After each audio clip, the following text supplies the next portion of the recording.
എല്ലാവരും പറയുന്നു അഹ്ലുസുന്ന, അതുകൊണ്ട് നമുക്ക് അഹ്ലുസുന്ന തന്നെ വേണ്ട. അതൊന്നും തീരുമാനിക്കാൻ പറ്റുമോ? അങ്ങനെയും തീരുമാനിക്കാൻ പറ്റുകയില്ല. സഹോദരങ്ങളെ, ഇത്തരത്തിലുള്ള കക്ഷികൾ നാട്ടിൽ ഒരുപാടാണ്.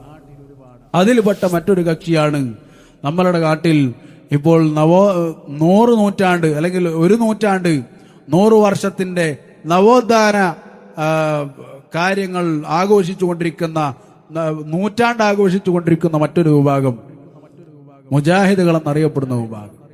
അവരെ കുറിച്ച് പറയുമ്പോൾ പൊതുവെ എന്തിനാണ് അവരെ കുറിച്ച് പറയുന്നത്, എന്തിനാണ് ഞങ്ങളെ കുറിച്ച് പറയുന്നത്? ബാക്കിയുള്ളവരെ കുറിച്ച് പറഞ്ഞാൽ പോരെ?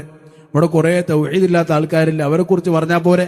ഞങ്ങളെ കുറിച്ച് എന്തിനാ പറയുന്നത് എന്ന് പൊതുവെ ഒരു വിഷമം നിറഞ്ഞ രോദന നമ്മൾ കേൾക്കാറുണ്ട്. യഥാർത്ഥത്തിൽ അത് പറയാതിരുന്നാൽ എന്താണ് ഉണ്ടാവുക? ഇങ്ങനെയുള്ള ആളുകളാണ് തൗഹീദിന്റെ ആളുകൾ എന്ന് പറഞ്ഞ് സാധാരണക്കാരായ പാവങ്ങൾ വിചാരിക്കുന്നത് ഇതാണ് ഇപ്പൊ തൗഹീദ്. ഈ സൗസറും കുപ്പായോട്ട് പിന്നെ വേദിയിൽ കയറി ഖുതുബക്കും കയറി പാന്റും അതുപോലെ തന്നെയുള്ള ടീഷർട്ടും കെട്ടി ഇഞ്ചും ചെയ്ത് അങ്ങോട്ടും ഇങ്ങോട്ടും ഓടുന്ന ആളുകളെ നോക്കി, ഇപ്പുറത്തോ ശിർക്ക് പറയാനുള്ള ആളുകളോ നല്ല വെളുത്ത തലപ്പാവും അതുപോലെ തന്നെ വെളുത്ത വസ്ത്രമിട്ട് ഉസ്താദ്, ഇപ്പുറത്തെ എഞ്ചിനീയറിംഗ് വിദ്യാർത്ഥി, ഡോക്ടർ, MBBS, എന്നിട്ട് വേഷം പറഞ്ഞ സാധനം. ഇത് കണ്ട ഒരു സാധാരണക്കാരൻ എന്താ വിചാരിക്ക? ശിർക്ക് തന്നെ ശരി. ഈ ഉസ്താദുമാരൊക്കെ പറയുന്നത് തെറ്റും ഈ ചെക്കന്മാര് പറയുന്നത് ശരിയും എന്ന് ആർക്കെങ്കിലും തോന്നുമോ? ഒരു സാധാരണക്കാരന്റെ ചിന്താഗതിയിൽ ഈ സ്റ്റേജുമ്മ കയറി സർക്കസ് കളിക്കുന്ന ആളുകളെ കണ്ടിട്ട് തൗഹീദ് മനസ്സിലാക്കുമെന്ന് നമുക്ക് തോന്നുന്നുണ്ടോ? അതുകൊണ്ട് നമ്മൾ അത് വ്യക്തമാക്കേണ്ടത് അനിവാര്യമാണ്. നമ്മൾ അതുകൊണ്ടാണ് വ്യക്തമാക്കുന്നത്.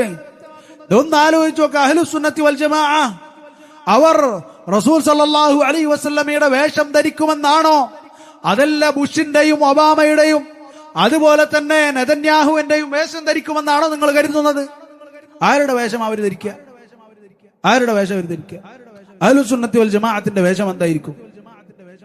സ്വഹാബികളും അതുപോലെ തന്നെ സലഫുകളും മുസ്ലിമീങ്ങളും പൊതുവെ ധരിച്ച വേഷമാണോ?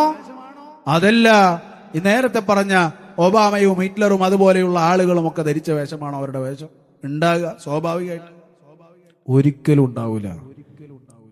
ഉണ്ടാവില്ല. മറിച്ച് അവർ മുസ്ലിമീങ്ങളുടെ വേഷം ധരിക്കുന്നവരായിരിക്കും. അത് കാണുമ്പോൾ ഒരു സ്വാഭാവികം സാധാരണക്കാരൻ എന്താണ് കരുതുക? ഇത് ഏതായാലും സത്യമാകാൻ സാധ്യതയില്ല, തൗഹീദ് ഏതായാലും ശരിയാകാൻ സാധ്യതയില്ല. ഇത്തരത്തിലുള്ള ആളുകൾ തൗഹീദ് പറഞ്ഞതുകൊണ്ട് അതിനെ വെറുത്തവരും ഒരുപാടുണ്ടാകാം.